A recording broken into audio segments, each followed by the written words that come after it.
আসলেই দলীয় প্রার্থীরা প্রতিশ্রুতি দেন তারা জিতে আসার পর গোবরডাঙ্গা হাসপাতাল চালু করবেন, কিন্তু বারবার বিভিন্ন রাজনৈতিক দলের নেতারা জিতে আসার পরও তারা কিন্তু সেই প্রতিশ্রুতি রক্ষা করতে পারেন না।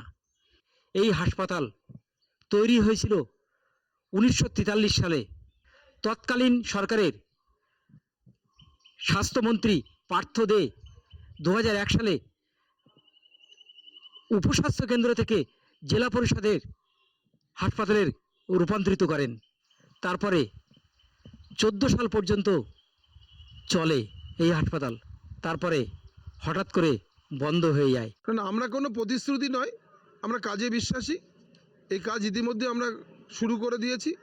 যেহেতু এটা আমাদের ছিল উত্তর 24 পরগনা জেলা পরিষদের আন্ডারে, সেই কারণে অনেক বাধ্যবাধকতা ছিল স্বাস্থ্য দপ্তরে কাজ করা।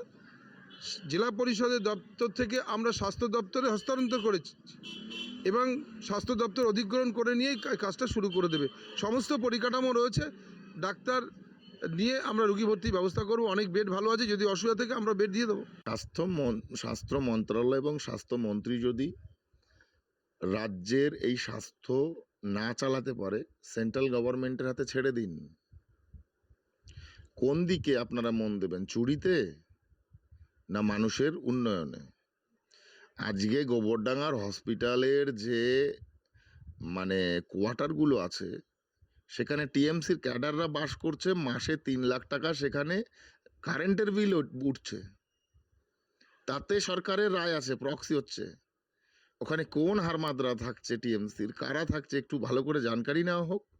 আমার শহর গোবরডাঙ্গা থেকে দেবাশিস মণ্ডলের রিপোর্ট, কলকাতা টিভি।